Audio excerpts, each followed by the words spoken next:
વડોદરા જિલ્લાના સાવલીનગરના ward number 2 વિસ્તારમાં પાણીની સમસ્યાને લઈને સ્થાનિકોમાં ભારે રોષ જોવા મળ્યો છે। દોશીબાગ વિસ્તારમાં બોરવેલની કામગીરી દરમિયાન પાણીની મુખ્ય લાઇનમાં ભંગાણ સર્જાતા વિસ્તારમાં પાણી પુરવઠો ખોરવાયો છે। કરોડો રૂપિયાના ખર્ચે નળ સે જલ યોજના અમલમાં આવ્યા બાદ પણ પૂરતું પાણી ન મળતા સ્થાનિકોએ હોબાળો મચાવ્યો હતો। હાલ સમગ્ર મામલે લોકો દ્વારા તંત્ર પાસે તાત્કાલિક સમસ્યાના કાયમી નિરાકરણની માંગ કરવામાં આવી રહી છે। ગાડી વોર્ડ નંબર 2 અને એમાં ઘણો વિસ્તાર હોય છે। પાણીની પાઇપ ફાટી ગયેલી છે, એ મને હાલ જાણવા મળ્યું કે અહીંયા ગાડી પાણીની પાઇપ ફાટી ગઈ। શું કરતા પાણીની પાઇપ ફાટી?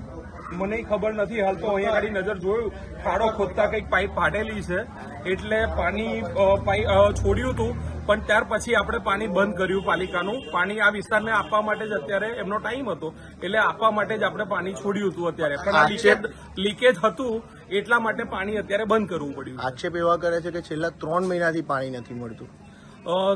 છેલ્લા 3 મહિનાથી નહીં, પણ હું એનાથી વિશેષ કહીશ કે થોડી તકલીફ છે આ વિસ્તારની અંદર। આપણે એક બાજુ કામ પણ ચાલી રહ્યું છે, એટલે ઘણી સમસ્યાઓનું અડચણ પણ થાય છે, પણ એનો નિરાકરણ માટે અમે આગળનું આયોજન પણ લઈને બેઠા છે અને ટૂંક સમયની અંદર એમનું કાર્યક્રમ બધા ભેગા થયા।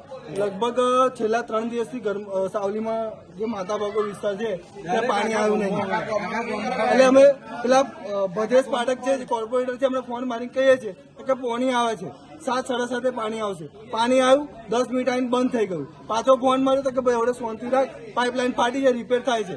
અહીં ચેક કરીએ છીએ, કોઈ રિપેર કરવાનું છે જ નહીં આગળ, એટલે ડાયરેક્ટ આ પબ્લિકને ખાલી રમાડવાનો ધંધા છે અને 6 મહિનાથી આ તકલીફ છે પાણીની, પણ કોઈ ધ્યાન લેતું નથી।